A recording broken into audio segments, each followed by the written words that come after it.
बिस्मिल्लाहिर्रहमानिर्रहीम। उम्मीद है आप सब खैरियत से होंगे। स्टूडेंट, आज हम एमसीक्यूज करेंगे यूनिट 9 ग्रुप की खसूसियात और एलिमेंट्स। तो स्टूडेंट, पहला एमसीक्यू है, कौन सा हैलोजन अल्कलाइन अर्थ मेटल्स के साथ सबसे आहिस्ता रिएक्ट करेगा। तो सबसे पहले स्टूडेंट आपको बताता चलूं कि जिनके साथ टेक लिखा हुआ है ये केमिस्ट्री टेक वालों ने लाजमी करने हैं, बाकी जो ओवरऑल हैं वो सब स्टूडेंट ने करने हैं। अब स्टूडेंट अगर बात करें एमसीक्यूज की, तो कौन सा हैलोजन, अब हैलोजन का ऑर्डर अगर देखा जाए तो हमारे पास है फ्लोरीन, इसके बाद है क्लोरीन, इसके बाद है ब्रोमीन, इसके बाद है आयोडीन और इसके बाद है एस्टाटीन। अब स्टूडेंट कहते हैं कि अल्कलाइन अर्थ मेटल के साथ सबसे आहिस्ता रिएक्ट करेगा। तो जो एंड पे आ रहा है जिसका साइज बड़ा होगा वो आहिस्ता रिएक्ट करेगा। एस्टाटीन अगर इधर है तो वो लगा लें, एस्टाटीन तो दिया नहीं है लेकिन आयोडीन ये दिया हुआ है, तो हम इस आयोडीन को सिलेक्ट करेंगे। इसका साइज बहुत बड़ा होता है और ये अल्कलाइन अर्थ मेटल के साथ बहुत स्लो रिएक्शन करेगा। दूसरा है जी, कौन सा कंपाउंड रंगीन होगा।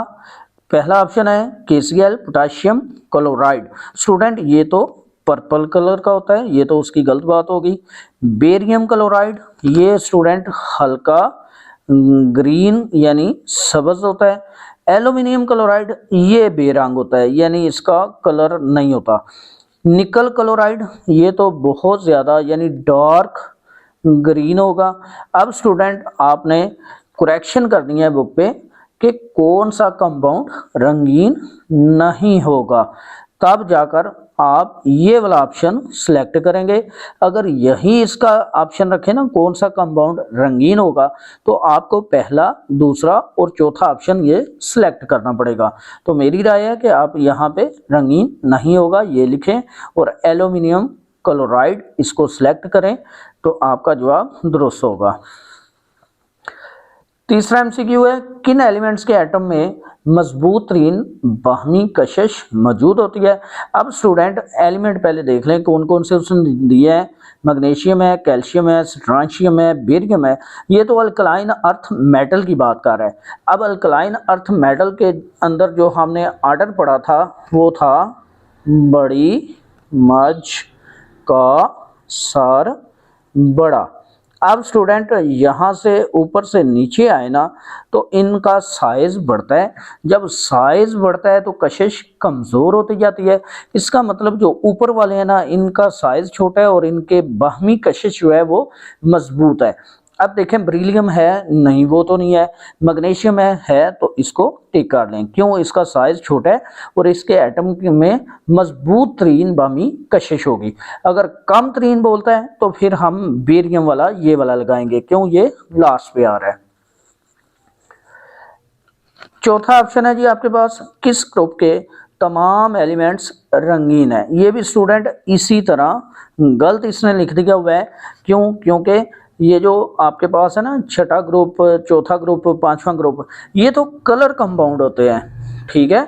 लेकिन जो दूसरा ग्रुप है ना ये वाला जो अभी आपने पढ़ा है कि किस एलिमेंट के एटम में मजबूत तरीन बाहमी कशिश है, वो वाला कलर लेस कंपाउंड बनाते हैं। तो हम इसका लगाएंगे कि ये एलिमेंट्स रंगीन नहीं हैं। आप बुक पे करेक्शन कर लें। अगर नहीं है करेक्शन करनी, यही आता है पेपर में, तो आप फिर ये तीनों ऑप्शन लगाएंगे, छठा ग्रुप, चौथा ग्रुप और पांचवा ग्रुप, क्यों, ये कलरफुल कंपाउंड बनाते हैं। पांचवा जी आपके पास, कौन सा हैलोजन एसिड आम दर्जा हरारत पर अनस्टेबल है। अब स्टूडेंट हेलोजन की बात की है इसने, तो हेलोजन का अगर ऑर्डर लिखें हम तो सबसे ज़्यादा रिएक्टिविटी होती है फ्लोरीन की, फिर क्लोरीन, ब्रोमीन, आयोडीन, एस्टाटीन। तो स्टूडेंट ये डाउन द ग्रुप इनकी रिएक्टिविटी कम हो रही है, तो कहता है वो अनस्टेबल होना चाहिए। अब अनस्टेबल तो तभी होगा जब उसका साइज बड़ा होगा हेलोजन का। अब हेलोजन एसिड नीचे से देखना है, एस्टाटीन तो इधर है नहीं, आयोडीन वाला एसिड देख लें, उसका साइज चूंकि बड़ा होगा तो वो अनस्टेबल होगा। तो हाइड्रोजन आयोडाइड जो है ये अनस्टेबल होगा। छठा एमसीक्यू है, कौन सा ऑक्साइड सबसे बेसिक ऑक्साइड है। यानी आपने देखना है कि कौन सा ऑक्साइड जो है वो बेसिक ऑक्साइड है, यानी जब उसको पानी के साथ रिएक्ट करवाएं तो स्ट्रांग अल्कली यानी स्ट्रांग बेस बनाए। सोडियम ऑक्साइड ये बहुत ज़्यादा बेसिक है, लिथियम ऑक्साइड ये भी बेसिक है लेकिन इससे कम है, मैग्नीशियम ऑक्साइड ये इन दोनों से कम है, कार्बन मोनोऑक्साइड ये तो वैसे ही न्यूट्रल है। तो हम इनमें से सोडियम ऑक्साइड जो है इसको सिलेक्ट करेंगे। सातवें जी, कौन से ग्रुप के एलिमेंट सबसे ज्यादा रिएक्टिव हैं। तो स्टूडेंट ये अभी पिछले लेक्चर में बताया था कि पीरियोडिक टेबल के बाएं तरफ वाले जो एलिमेंट हैं वो बहुत ज़्यादा रिएक्टिव हैं और जो दाएं तरफ वाले एलिमेंट हैं वो कम रिएक्टिविटी हैं, यानी इनकी रिएक्टिविटी डिक्रीज होती है बाएं से दाएं। तो बाएं तरफ सबसे पहले पहला ग्रुप आएगा तो हम इसी को सिलेक्ट करेंगे कि इसकी रिएक्टिविटी सबसे ज्यादा होगी। आठवां जी आपके पास दर्ज झैल हैलोजन और सोडियम हैलाइड, यानी हैलोजन की बात कर रहा है तो हैलोजन ग्रुप वही फ्लोरीन, क्लोरीन, ब्रोमीन, आयोडीन और एस्टाटीन। अब वो कहता है सोडियम हैलाइड के सॉल्यूशन को, यानी हैलोजन और सोडियम हैलाइड, अब जब इनका रिएक्शन करवाएंगे तो इसको हम बोलते हैं हैलोजिनेशन। यानी आपने क्या करना होता है, डिस्प्लेस करना होता है स्ट्रांग हैलोजन से वीक हैलोजन को, यानी जो हैलोजन आपके पास रिएक्टिव होगा उससे स्लो जो हैलोजन है यानी हैलाइड बना हुआ है उसको डिस्प्लेस करना होता है कि सॉल्यूशन को आपस में मिलाया जाता है। कौन सा सॉल्यूशन एक रिएक्शन के नतीजे में गहरे रंग का हो जाएगा।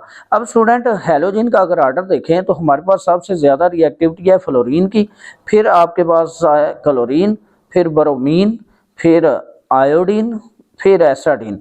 अब इन चारों पांचों को अगर ऑब्जर्व करें तो ये स्लो रिएक्टिव है, ये भी स्लो रिएक्टिव है, ये दोनों मॉडरेट हैं, ये वेरी फास्ट है और ये एक्सप्लोसिव भी करता है। अब इन दोनों के साथ रिएक्टिविटी चेक करें तो ब्रोमीन ब्रोमीन, क्लोरीन क्लोरीन। अब ब्रोमीन और क्लोरीन में भी अगर कंपेयर करें तो क्लोरीन की रिएक्टिविटी ज़्यादा होती है। अब ब्रोमीन वाला ये हम छोड़ देते हैं, क्लोरीन वाला देखते हैं अब किसके साथ है। जैसे ही हम सोडियम हैलाइड की बात करते हैं तो उसके साथ जो हैलोजन है जिसका साइज बड़ा है उसको डिस्प्लेस करना है इसने। तो फ्लोरीन का साइज सबसे छोटा, आयोडीन का साइज सबसे बड़ा, तो ये वाला जो रिएक्शन होगा ना सोडियम आयोडाइड प्लस क्लोरीन यानी क्लोरीनेशन इसकी करेंगे तो ये हमारे पास बन जाएगा NaCl प्लस I2। अब इसको बैलेंस करना है तो यहाँ पे आप 2 लगाएंगे, यहाँ पे भी 2 लगाएंगे तो ये गहरे पर्पल रंग का आयोडीन सॉलिड बनेगा। तो ये वाला हमारा ऑप्शन दुरुस्त होगा कि सोडियम आयोडाइड को क्लोरीन के साथ जब रिएक्ट करवाया जाए या सॉल्यूशन को मिलाया जाए तो हमारे पास एक गहरे पर्पल रंग का आयोडीन तैयार हो जाएगा। नावा जी, एक्स एक मोनोटॉमिक गैस है, कौन सा बयान इसके बारे में दुरुस्त है। तो स्टूडेंट ये नोबल गैसेस की बात कर रहे हैं तो नोबल गैसें आपके पास कौन कौन सी होती हैं। हीलियम है सबसे पहले, फिर नियॉन है, फिर आर्गन है, क्रिप्टॉन है, जीनॉन है और रेडॉन है। अब स्टूडेंट ये ऐसी गैसें हैं यानी इनका नोबल नाम ही इसी वजह से पड़ा है कि ये नॉन रिएक्टिव होती हैं। तो आप सिंपली नॉन रिएक्टिविटी वाला ऑप्शन चेक कर लें, यहाँ पे है तो आप ये वाला लगा लें कि एक्स नॉन रिएक्टिव है यानी नोबल गैसें रिएक्टिव नहीं होती।